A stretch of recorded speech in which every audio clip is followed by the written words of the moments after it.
Buenas tardes con todos. Soy la doctora Claudia Medina, soy de la directora Alessandra. Vengo a presentar acá al doctor Jorge Mario Piedra, quien hará la telecapacitación sobre la atención del recién nacido y lactancia materna dentro del contexto del COVID-19. Doctor, le doy pase a su disposición. Buenas tardes con todos. Mi nombre es Jorge Piedra. La exposición que voy a tratar de orientarles en este día es sobre la atención del recién nacido. Tenemos guías clínicas que se han ido, guías de manejo que se han ido dando en el transcurso de estas semanas por esta nueva pandemia que todos obviamente conocemos. Sin embargo, hay algunos puntos que quedan duda todavía en el manejo o en la actuación en lo que corresponde al recién nacido y al neonato, principalmente, que es en lo que les voy a tratar de orientar.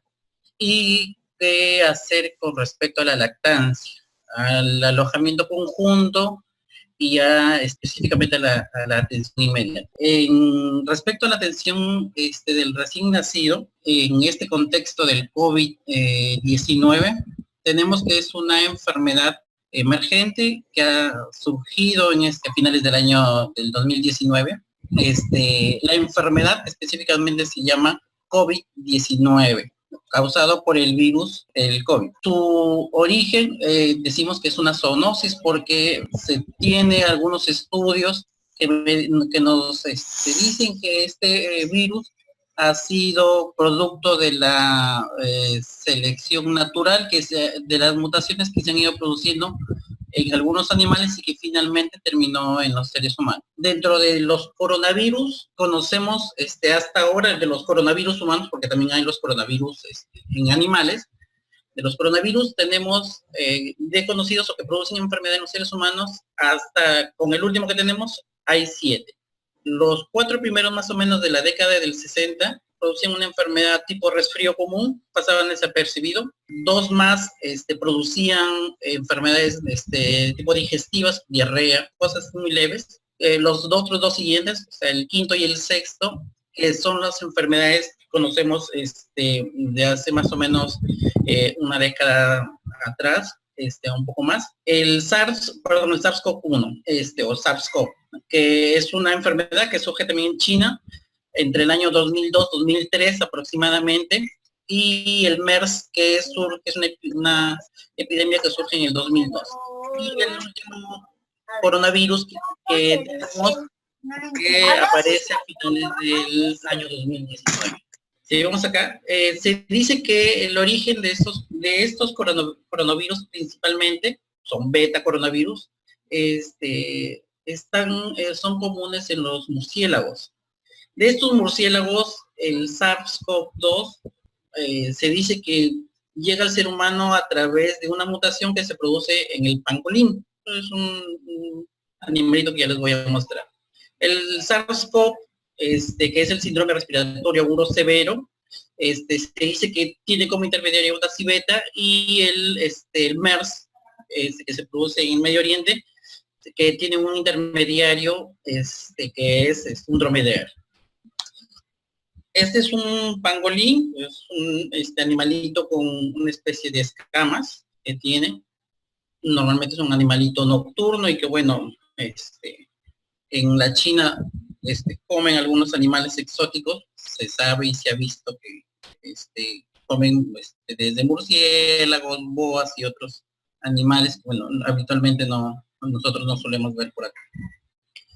Es un virus ARN de 60 a 140 nanómetros aproximadamente de tamaño, tiene 400 genomas y que cambia genéticamente. Este coronavirus COVID-19 muta, ha mutado, y se sabe que la cepa que tenemos en la región de Sudamérica es diferente a la de China, a la de Europa.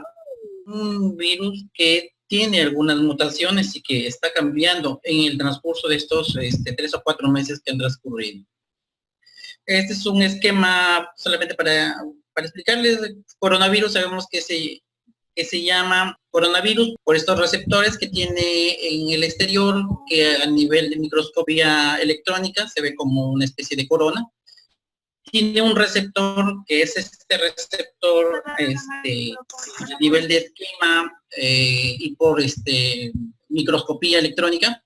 Este es un receptor que normalmente suele estar más en los adultos, que es el receptor para los IECAS, y aquí receptor permite que el coronavirus se pueda ingresar a través de un endosoma, libera su ARN. Este ARN usa la maquinaria de transcripción, que son los ribosomas en las células. A través de esta maquinaria de traducción va a producir, el ARN va a traducirse en proteínas, y estas proteínas van a terminar ensamblándose, y el ensamblaje finalmente va a terminar formando unos nuevos virus que van a terminar yendo hacia el exterior y producir nuevamente enfermedad. Les decía, este es el receptor AC2. Los modos de transmisión. El modo de transmisión de este coronavirus principalmente son las gotas que se encuentran en el aire a través del estornudo, a través de la tos, en la saliva principalmente. Hay también reportes de presencia de coronavirus en las heces, y estas se eliminan aproximadamente hasta las 5 semanas según algunos reportes. Otros dicen que hasta los 21 días. Pero el punto es que en las heces también vamos a tener presencia de coronavirus, y esto va a ser muy importante tenerlo en cuenta, porque en los neonatos, como sabemos, le vamos a cambiar el pañal, y allí puede haber un modo de transmisión si es que no tenemos los cuidados necesarios.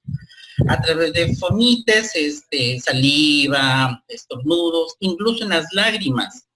Las lágrimas, también se han encontrado en las lágrimas presencia de coronavirus. Es decir, si bien es cierto, el coronavirus va a ingresar por la mucosa conjuntival, es una forma de ingresar por mucosa nasal, por mucosa oral, también es las lágrimas que salen por la mucosa conjuntival van a tener presencia de este virus, y pueden también producir enfermedad.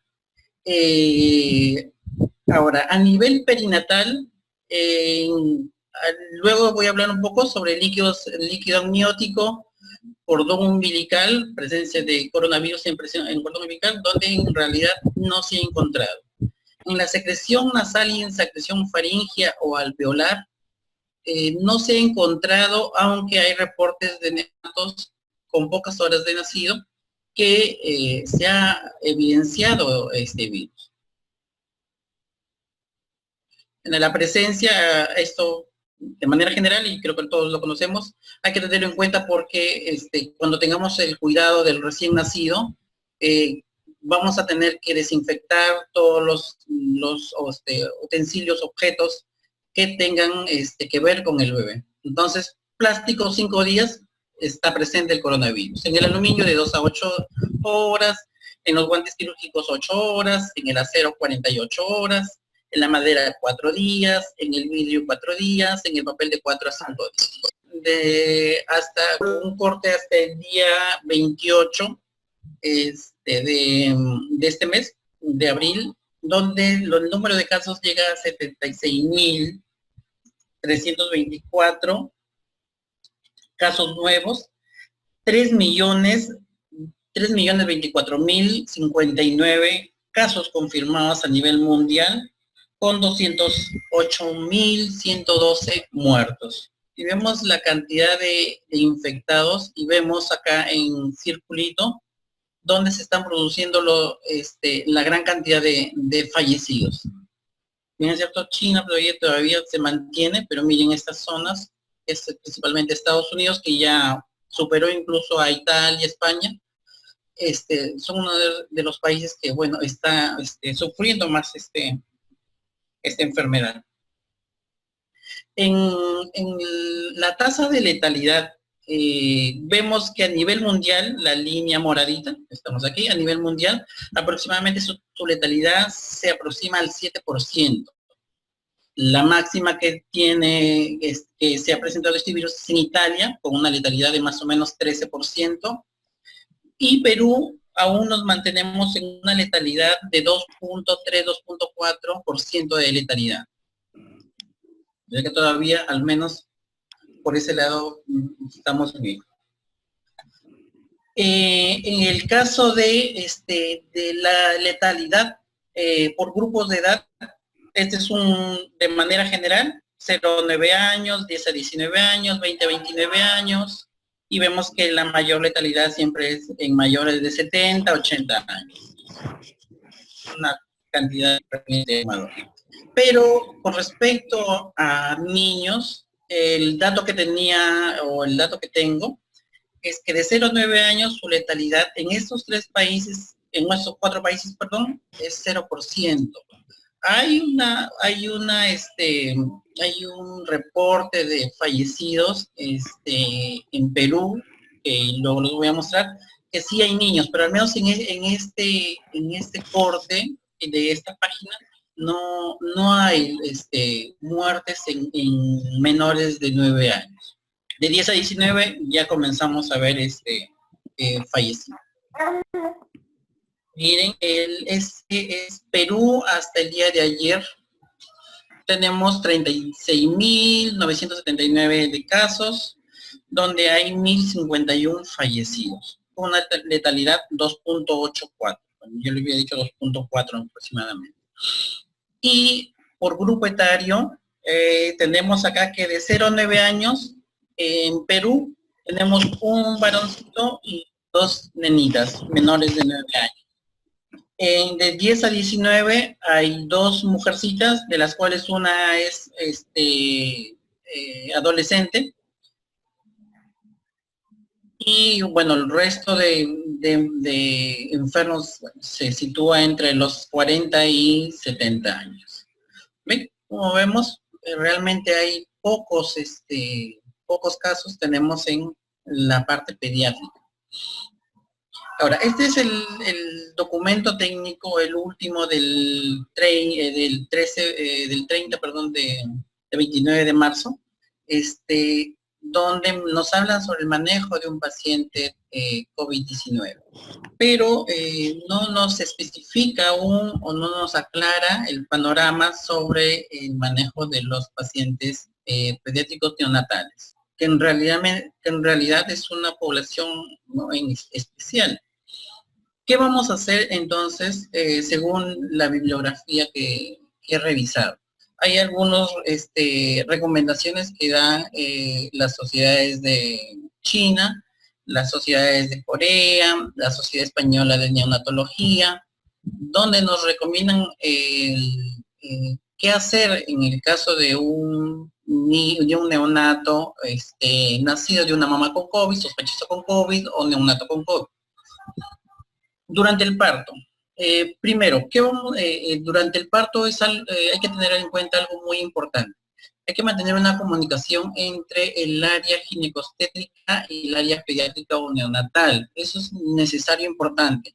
¿Por qué? Porque si tenemos a una mamá con un COVID-19 y está a punto de nacer su bebé o ha entrado en trabajo de parto, entonces el médico pediatra, el neonatólogo, tiene que estar preparado para saber a este bebé cómo lo va a enfrentar o qué es lo que tiene que hacer y tener listo el material en el caso sea necesario reanimar a este bebé. Sabemos que la población adulta muchas veces hace enfermedad grave, entonces hay que tener en cuenta estar preparado para poder recibir. Entonces la comunicación es muy importante. Si tenemos un caso sospechoso o confirmado, ya en el momento del parto, siempre comunicar con anticipación. ¿Para qué? Para que todo el equipo tiene que estar debidamente protegido. Protegido como la norma lo dicta, que eso sí está claro en la norma técnica que tenemos, para poder atender adecuadamente, evitar o disminuir el riesgo de infectar al bebé, en el caso no lo esté, o evitar contagiarnos, contagiar al mismo personal. Entonces tenemos que tener todas las medidas necesarias. Por eso siempre comunicar.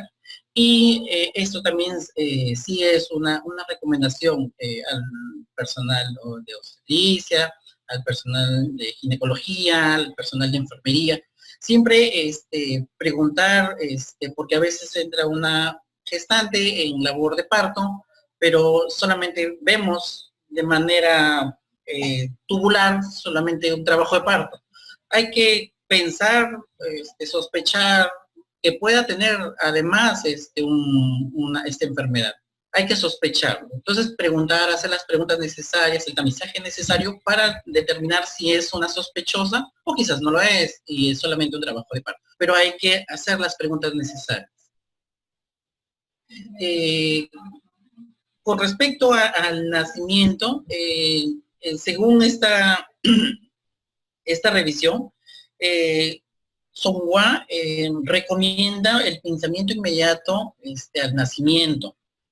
Dice, lo que reporta en esta revisión es que hay que, haciendo el pensamiento inmediato, podemos evitar el ingreso de sangre materna periférica al bebé y probablemente contagiarlo. Esta es una revisión de marzo, hasta el 25 de marzo de este año. Es lo que nos recomendaba este autor. Ahora, ¿qué hay con los casos, o si hay casos de COVID en neonatos o en recién nacidos? Este es un reporte de un caso de un neonato, de un recién nacido, de 36 horas, de un parto por cesárea. Se da el parto por cesárea a término. La mamá tenía distrés, efectivamente era COVID positivo. Sabiendo que era COVID positivo, el personal lo atiende adecuadamente con todas las medidas necesarias. En esta cesárea se evita que el bebé tenga contacto con la mamá, al bebé se lo aísla porque la mamá también fue aislada, y a las 36 horas se le hace un hisopado nasofaríngeo. Este hisopado nasofaríngeo salió positivo. Pero también se hicieron pruebas o muestras de líquido amniótico, de sangre de cordón, y salió negativo. Entonces, si bien es cierto, a las 36 horas detectaron la enfermedad del COVID-19, queda por confirmar si realmente es una transmisión vertical. ¿Por qué? Porque en líquido amniótico salió negativo. En sangre de cordón umbilical también salió negativo. Lo que ellos sí reconocen es que no toman muestra de la placenta, que cuando hay un proceso inflamatorio, algunas macromoléculas pueden pasar la barrera placentaria. Realmente ellos aclaran y ese punto muy bien. No toman muestras de placenta para determinar si realmente la placenta había o no. El punto es que detectan este bebé que afortunadamente su curso es favorable. Estas son algunas características clínicas de neonatos y en gestantes que han que dieron a luz, y la mayoría de estas gestantes fueron a término. La conclusión de estos autores es que queda por aclarar si hay un efecto de infección en el primero o segundo trimestre, porque todas estaban en el tercer trimestre. No se sabe si hay algún efecto, hay infección intraútero en el primer y segundo trimestre, porque estamos viendo recién los primeros casos. Si es que el parto vaginal aumenta el riesgo o no de la transmisión madre-hijo, todavía no se ha logrado determinar. Y si la contracción uterina puede hacer o puede favorecer que el virus ascienda de cavidad vaginal hacia el intraútero y finalmente termine contaminando o contagiando al neonato, al feto. no se evaluó el riesgo de infección en mujeres embarazadas y los efectos en el tiempo, ¿no? Para ver si es que una infección por una enfermedad 19 en una gestante de 29 semanas va a desencadenar en no en un parto preterno. Entonces, no sabemos si esta enfermedad determina o no la celeridad de un parto prematuro. Si COVID-19 podría dañar o no la placenta, porque esta es una barrera contra, como les decía, macromoléculas, y que esta barrera es muy importante en la transmisión vertical. Entonces todavía falta determinar. Por lo tanto, las conclusiones de esta revisión, de esta pequeña revisión que Wynn y sus colaboradores hacen, es que no hay evidencia de transmisión vertical al final del embarazo. No hay ningún tipo de evidencia que nos diga que se puede dar por vía vertical. En las manifestaciones clínicas de un neonato con COVID-19, son realmente las manifestaciones clínicas de un neonato que puede tener cualquier infección. Las más comunes, según la revisión de Wang, es inestabilidad de la temperatura, hipoactividad, mala tolerancia a la alimentación y taquipnea. La fiebre pueda o no puede estar. Principalmente son las 4 primeras. Puede haber síntomas respiratorios, se han encontrado en algunos que hay síntomas respiratorios, tos, estornudo, rinorrea, y también hemos encontrado que en neonatos y en población pediátrica hay síntomas digestivos como vómitos y diarrea. Se puede pensar que, bueno, el bebé al deglutir sus secreciones, porque el virus también puede llegar a vía respiratoria inferior, que esas secreciones con el virus terminen siendo deglutidas y este virus produzca algún tipo de reacción inflamatoria en el intestino y por lo tanto produzca una diarrea. Aún, como les digo, no tenemos exactamente por qué se produce, pero de lo que se presentan en los casos está.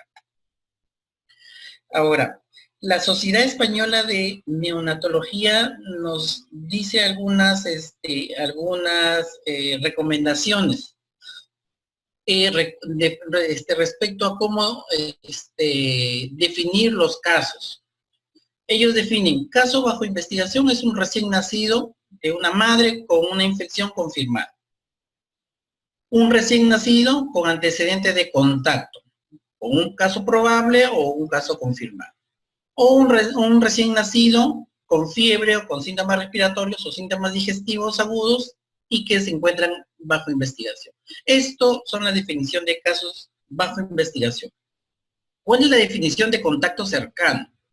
Contacto cercano es cualquier persona que haya tenido una atención mientras el caso tenía síntomas, por ejemplo, trabajadores de la salud que no han usado adecuadamente sus equipos de protección, familiares que tengan contacto y hayan tenido síntomas o algún otro tipo de contacto físico. ¿A qué se le llama contacto cercano? Miembros de la familia o personas que han estado en el mismo lugar que en el caso asintomático a una distancia menor de 2 metros durante al menos 15 segundos. Este es un contacto cercano. Estos son contactos cercanos. Ahora, ¿qué es un caso confirmado? Son casos que cumplen con los exámenes de laboratorio. Y en esta revisión que estoy colocando, solamente hablo del PCR porque en la Sociedad Española al menos se guía por el PCR. El caso probable es un caso bajo investigación con resultados de laboratorio que aún no son concluyentes para el SARS-CoV-2. Y un caso descartado es un caso que estuvo bajo investigación pero que tiene resultados negativos. Ahora, hay que tener algo acá en cuenta. Los casos investigados que son hijos de madres confirmadas o altamente sospechosas, que tienen síntomas y que tienen ingreso a un hospital, para realmente considerar lo descartado y levantar las medidas de aislamiento, deben tener por lo menos 2 controles negativos de PCR. Una antes de las 24 horas y otra después de las 48 horas. Esto realmente para nosotros es un poco complicado, porque si de por sí es difícil tomar un PCR, mucha más razón va a ser tomar 2 PCRs. Es más, en otras revisiones dice que se puede esperar, se puede tomar hasta en una tercera oportunidad, pasada una semana de nacido el bebé, si es que, para realmente determinar que el caso es descartado. Entonces, tomar 3 PCRs es un poco complejo, porque sabemos que las muestras son limitadas. En el resto de los casos investigados, un PCR negativo puede ser suficiente, pero siempre hay que tener en cuenta tomar en la primera semana de vida. Puede pasar 7 días y tomar una nueva para realmente determinar que es un descartado. Este es un algoritmo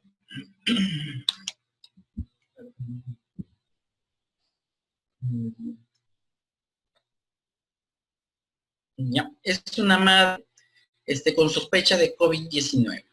Si es una madre con sospecha de COVID-19, si la mamá sale negativa, simplemente los cuidados rutinarios que tenemos con cualquier recién nacido.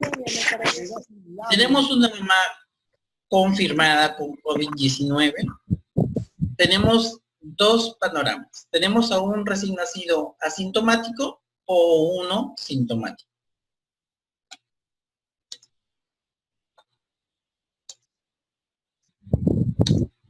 ¿Qué es lo que vamos a hacer con el recién nacido asintomático?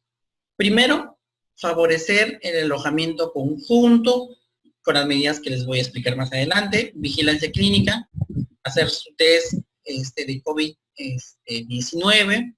Si es negativo, se descarta la infección. Les había recalcado antes que para poder decir que es negativo, al menos tienen que tener 2 muestras, una antes de las 24 horas y una pasada las 48 horas para decir que realmente es negativo. Si se descarta la infección, alojamiento conjunto, vigilancia y seguimiento al lado. Si el bebé asintomático está positivo, podemos también favorecer el alojamiento con las medidas que les voy a describir más adelante. Su vigilancia, y si el bebé está estable, también puede ir de ahí. ¿Qué pasa con un recién nacido sintomático? El recién nacido sintomático hay que ingresarlo, primero aislarlo a una incubadora, su vigilancia, su tratamiento, su test de COVID. Si es positivo, continuar el aislamiento, vigilancia, tratamiento de soporte, lo que necesite, oxígeno, o solamente necesita medidas generales, controles analíticos, estudios de imagen de ser necesario, y si hay, no hay ausencia de sintomatología y su test es negativo, se le da de alta. Si es negativo, un bebé asintomático, de una mamá positiva, pero que finalmente su test salió negativo, descarta la infección. Continuar el ingreso sin aislamiento, sus cuidados neonatales habituales y alta según el criterio clínico y su seguimiento. Este negativo es lo que les decía. Puede ser necesario la tercera muestra, es decir, una muestra negativa antes de las 24 horas, las 48 horas, pasadas las 48 horas, y de ser necesario a los 7 días. Los exámenes auxiliares, que estos son los exámenes que habitualmente se le toman en los adultos, aparte unos más, pero en los neonatos no es la excepción. Igual se pueden tomar estos exámenes de Requina 6 y 10, poco difícil tomarlo, de verdad, en realidad hasta en los hospitales grandes es difícil hacer este examen. PCR, que sí podemos hacerlo, los leucocitos totales, plaquetas, creatinquinasa, fosfatasa, TGO-TGP, LDH, su radiografía de abdomen y radiografía de tórax. Si bien es cierto, vemos en todos los reportes de adultos o de niños en general, que se le hace tomografías. En el caso de los neonatos, según Juan, sugiere que de preferencia evitemos la tomografía, sabemos es una alta radiación, entonces, de preferencia, dice, se debería evitar. De ser necesario, se tendría que hacer. Ecografía, ecografía torácica también, porque eso nos va a ayudar mucho. Acá no le he puesto, pero es ecografía también, hay que tenerlo en cuenta. Y para el diagnóstico ya lo sabemos, la reacción en cadena polimerasa durante las primeras 24 horas y los test de IgG, IgM que están descritos claramente en el manual del MINSA. ¿Cuál es el significado clínico de estas pruebas rápidas que nos miden principalmente, anticuerpos? Uno, estamos haciendo acá una comparación de de las pruebas rápidas o del dosaje de anticuerpos con la prueba molecular o el PCR en tiempo real. Si los tres son negativos, el bebé no tiene la enfermedad. Si el PCR es positivo y los anticuerpos es negativo, es decir, están en los primeros días de la enfermedad, o le llamamos fase precoz de la infección. Si hay PCR positivo e IgM positivo, y el IgG está negativo, es una fase un poco aguda, todavía no estamos en los tiempos más o menos de los 7 a 10 días que aparece el IgG, entonces estamos en los primeros días y por lo tanto no vamos a encontrar aún IgG. Es una fase aguda de la enfermedad. Si estamos y encontramos PCR, IgM, IgG, entonces es una fase más aguda que ya está evolucionando más y que ya hay producción de anticuerpos IgG. Si hay PCR e IgG, estamos en una fase final de la infección.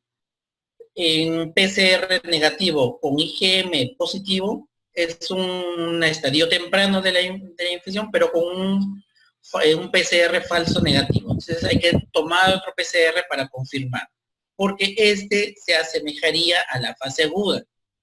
Si es que IgM significa que está produciendo anticuerpos en este momento, esos anticuerpos son recientes y hay una enfermedad en este momento o es reciente. Entonces, si no hay ese PCR positivo, significa que esa muestra me salió errada, ¿no? Entonces hay que repetirlo.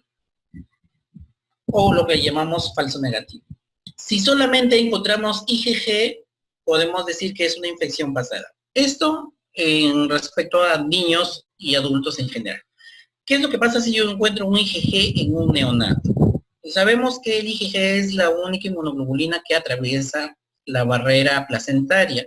Entonces, si yo encuentro a un bebé con un IgG solamente positivo, podría ser que este IgG sea la inmunoglobulina que la madre le transmitió cuando la mamá estuvo enferma. Y simplemente estamos viendo el reflejo del anticuerpo que tiene. Entonces, esto de aquí, en el caso de los neonatos, hay que tenerlo y verlo con pinzas. Hablamos de los primeros días de nacido del bebé. Y si tenemos IgM e IgG positivo, está en una enfermedad de evolución, les decía, si hay IgM, significa que la enfermedad es reciente, que está actual, y que el PCR debió haberme salido positivo. Y si me salió negativo, debe ser un falso negativo y por lo tanto hay que confirmar. Tratamiento en general para neonatos no hay ni para adultos un tratamiento específico. Solamente hay que dar sintomáticos, medidas de soporte, de preferencia hacer un aislamiento con este bebé, aislamiento del contacto y de gotas, e implementar medidas de protección del personal, de la mamá o del familiar que esté cuidando al bebé. En los casos severos, solamente para mencionar, hay que prevenir y tratar complicaciones, proporcionar el soporte eficaz en función al órgano afectado.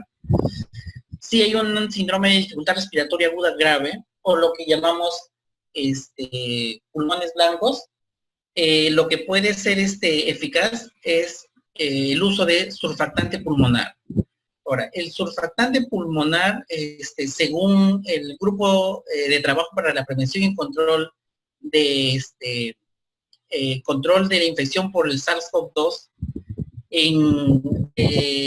de China, ellos proponen que se pueda usar. Entonces, es interesante que podamos, o que se vea si esto realmente es efectivo, ¿no? Uso de surfactante pulmonar. Ventilación oscilatoria de alta frecuencia o ECMO de ser necesario. Por acá realmente es muy complicado tener este tipo de manejo. Para el seguimiento, en caso de persistencia de ácidos nucleicos en la torunda anal, en niños que ya han curado, que tienen un hisopado nasal o nasofaringeo negativo, pero que es positivo a nivel anal, entonces hay que todavía considerar que se negativicen para poder dar el alta. Si no se vuelve negativo, se debe continuar el seguimiento hasta que esté negativo. Si está estable, este seguimiento se va a seguir en el hogar, pero hay que tomar las medidas necesarias correspondientes porque se pueden contaminar con esas heces llenas de virus. El aislamiento por 14 días o hasta que sea negativo los hisopados. Hay que estar presentes y alertas a los signos de alarma. Los signos de alarma que normalmente les decimos a las mamás cuando los neonatos se van de alta, entonces hay que tenerlos en cuenta y reforzar. ¿Qué hay en cuanto a la lactancia materna? Entonces, ¿qué vamos a hacer? ¿Se puede dar de lactar a una mamá que está con la infección, está tosiendo, estornudando? ¿Puede dar de lactar a un bebé? Pues son muchas preguntas o muchas dudas que a veces las mamás tienen. ¿Qué nos dicen todas estas organizaciones? Si nos dice la OMS, la Academia de Medicina de la Lactancia, la Asociación de Consultores de la Lactancia Materna, de acá de Perú, el CDC, la UNICEF, la Asociación Española de Neonatología. Entonces, ¿qué nos dicen? Prácticamente todos coinciden, salvo el CDC, que por ahí no coincide con todas las demás, pero en general nos dicen lo mismo. Y este es un resumen de todo. Las medidas de protección para las madres que dan de lactar son: 1, usar mascarillas. Una madre que es positivo sintomática, ¿qué tiene que usar? Mascarilla. Su lavado de manos con agua o desinfectante antes y después del contacto con su niño. Mantener limpia la piel del pecho de la mamá. Lavado de manos después del cambio del pañal. Ya sabemos que hay, en las heces también encontramos virus. Rutinariamente, limpie y desinfecte cualquier superficie que toque. Acá da una fórmula, acá es de la Sociedad Española de Neonatología, dice 25 mililitros de lejía en 1 litro de agua. Desinfecten la cama, desinfecten la mesa, desinfecten las superficies inertes. Uso de mandil, cuando sea el caso. No hay que besar en la cara o en las manos del bebé. A veces tenemos, todos o los que tienen bebé, tienen el hábito de dar besitos a sus bebés, papá, mamá, hermanitos. Entonces, sabemos que hay asintomáticos. No sabemos si esos asintomáticos puedan estar allí en casa y puedan transmitirle el virus al bebé. Entonces hay que evitar eso. Lavar las piezas del dispositivo para la extracción de leche antes y después de cada uso. Como recomendación general, no suspendemos la lactancia. Así de simple, no se suspende la lactancia continúa. ¿Por qué? Porque sabemos que la lactancia nos va a proveer de anticuerpos, ¿no? Contra otros virus, contra otras bacterias.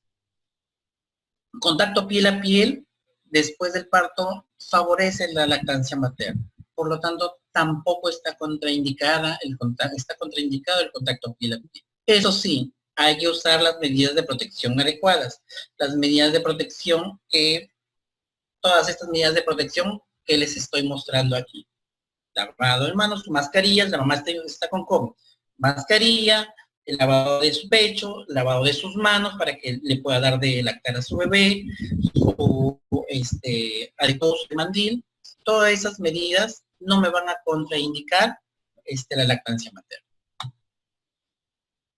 Respecto al alojamiento conjunto, la mamá y el bebé pueden estar en la misma habitación siempre y cuando no haya otro paciente allí. El bebé, si la mamá está con el COVID, el bebé puede estar allí con una cuna a 2 metros de distancia, obviamente tomando las medidas de precaución debidas, las que les mencioné al inicio. Su mascarilla, su lavado de manos y todo lo demás. Y podría haber algún otro adulto en la habitación para también ayudar en el cuidado del bebé. Entonces el alojamiento conjunto debería ser según también las condiciones del ambiente que tenemos. Si tenemos solamente una habitación y no tenemos camas para estar, pues obviamente que no va a ser posible. En el hospital, si la madre ha estado expuesta o es respiratoria sospechosa de COVID y tiene síntomas leves, la lactancia materna es una opción razonable. Si tiene síntomas leves, puede lactar, usar las medidas de protección que les mencioné y para evitar así exponer al bebé a la secreción. Si la madre tiene COVID confirmado, la lactancia materna también es una opción. O lo que puede hacer la mamá es extraerse la leche y poder brindársela al bebé. Hay que limitar, eso sí, la exposición del bebé a las secreciones respiratorias. Es decir, si la mamá se va a acercar solamente, si el bebé, se va a acercar a la mamá solamente para que lacte. Entonces, eso se podría dar. Es una opción. Eso en la medida de que se puede y que todas las medidas de protección se cumplan. En casa, si la mamá es positiva confirmada o sintomática, está en investigación. Para dar de lactar, lo mismo. Medidas de precaución, extracción de leche y lavado de manos antes de tocar el dispositivo para sacar la leche, o se sacan a veces la extracción manual de la leche, también se puede hacer, o lavado de manos antes de poder extraerse la leche. Y los dispositivos o los recipientes que vayamos a usar, como sabemos, tienen que ser limpios. Si es posible en ese momento, una persona sana tendría que hacerse cargo del bebé, porque la mamá solamente se va a extraer la leche o le puede dar de lactar y luego va a estar separado de la mamá. Entonces, si puede haber alguna persona adulta, responsable, que pueda administrarle la leche que la mamá se está extrayendo. La madre se debe mantener en aislamiento en casa, incluido el bebé, excepto en el momento de darle lactar, que les he dicho antes. Ahora, ¿qué hay respecto a la separación temporal? Esto se puede deber a varias cosas. Uno, que la mamá tenga COVID y necesite una atención médica en el hospital, que necesite ser o ingresar en un ambiente especial o para cuidados especiales o cuidados críticos. Se puede continuar el amamantamiento dependiendo del estado de la mamá. Se puede, si es que no se puede no puede amamantar la mamá, se puede extraer la leche tomando en cuenta las medidas de protección. La leche extraída debe ser ofrecida por una persona obviamente sana. Si la mamá está muy crítica, no puede dar de lactar o no se puede extraer la leche materna, hay que tener en cuenta que cuando la mamá se salga de alta, tener en cuenta la relactación, ¿no? El inicio de la lactancia materna, para que el bebé siga recibiendo los beneficios de la leche materna. Una lactancia húmeda, es decir, que otra mamá pueda darle de lactar a este bebé. Hace años, un siglo atrás, se usaba esto. Cuando había mamás que por alguna razón no tenían leche o no les podían dar de lactar, otra mamá iba y cuidaba y le daba de lactar a sus bebés. Ya con el virus del VIH, un poco que eso se tuvo más con pinzas, pero si es una mamá sana, le puede realmente dar de lactar. Eso es lo que llamamos lactancia. En el occidente realmente ya se ha perdido eso, que como le digo, un siglo atrás quizás sí era una práctica que se podía ver. O leche humana donada de bancos de otra persona o de bancos de sangre. Pues, bancos de leche No tenemos acá, solamente hay 2 o 3 en Lima y uno en Huancayo, me parece. Entonces, es un poco complejo. Entonces, todo depende del contexto cultural. La aceptabilidad y la disponibilidad del servicio es que vamos a poder brindar todo esto. Leche, lactancia húmeda o leche donada. El asesoramiento y el apoyo psicosocial es muy importante. Entonces, mamás y bebés o lactantes con sospecha confirmadas con COVID-19, pues hay que darle asesoría sobre lactancia materna. Hay que acudir a los apoyos o a los grupos de apoyo de la lactancia materna. Apoyo psicosocial y apoyo para la alimentación. ¿Por qué tenemos que continuar la lactancia materna? Los riesgos realmente son mayores que de dejar de dar la leche materna. Tenemos mayor infecciones respiratorias, mayor número de EDAs, desnutrición, obesidad, alergia, mala oclusión dental, si es que no brindamos lactancia materna. En un destete transitorio se puede convertir en un destete definitivo. Entonces, ahí hay que tener, por eso les decía, la relactación es muy importante, la relactación temprana, para que la mamá nuevamente vuelva a producir leche y vuelva a dar relactar y el bebé pueda beneficiarse de la leche de la mamá. Por el alto valor nutricional que todos conocemos, la capacidad de prevenir infecciones por los componentes bioactivos que tiene, por el sistema inmune que tiene anticuerpos, el potencial de prevenir alergias y el gran impacto en el neurodesarrollo. Neurodesarrollo que se refleja en el futuro en una mejor salud física y mental de niño, de adolescentes y adultos. Entonces, conclusiones de toda esta revisión. No hay evidencia de transmisión vertical antes, durante o después del nacimiento a través de la lactancia materna. Aunque hay que hacer seguimiento a todas las mamás con COVID y realizar pruebas virológicas y evaluación clínica. Existe posibilidad de transmisión postnatal a través principalmente de vías respiratorias o de contacto, no de manera vertical. En madres con COVID hay que evitar la separación del recién nacido después del nacimiento, pero esto en función al estado clínico del bebé, al estado clínico de la mamá y a los ambientes con los que se cuenta. Tener en cuenta la situación clínica de la madre y del recién nacido, la logística hospitalaria y siempre manteniendo, evitar mantener el contacto y el aislamiento de las gotas, con las medidas necesarias entre mamá y bebé. Lactancia materna desde el nacimiento, siempre que las condiciones clínicas de la mamá y del recién nacido lo permitan. Si el recién nacido es sintomático, deben ser admitidos en las unidades neonatales con aislamiento estricto, tener en cuenta que si existe la posibilidad de formación de aerosol, el personal que tenga cuidado de estos bebés tiene que tener las precauciones debidas. Recién nacidos infectados no parecen hacer formas graves, afortunadamente, y bueno, no hay un tratamiento específico para el SARS-CoV. Los criterios de alta van a depender del estado clínico del bebé y de sus exámenes de laboratorio. Los neonatos asintomáticos, tanto positivos como negativos, nacidos de mamás positivas, se les tiene que evaluar a las 48 horas y continuar un aislamiento en el hogar y seguimiento, ya sea por teléfono o ya sea de manera presencial. Y la información y el apoyo familiar son importantes durante y después de la hospitalización. Entonces hay que tratar de comunicar, de explicar a las familias cómo se transmite y qué es lo que se tiene que evitar para poder brindar la mayor seguridad, tanto a la mamá como al bebé. Muchas gracias. Damos por finalizada su telecapacitación.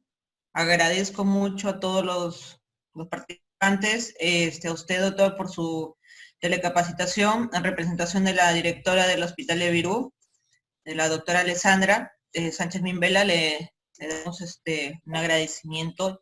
Cualquier duda, yo creo que están prestos a preguntarle a usted, como el especialista que es, como el pediatra, ¿no? Damos por terminada entonces la reunión. Ya. Gracias. Gracias a todos.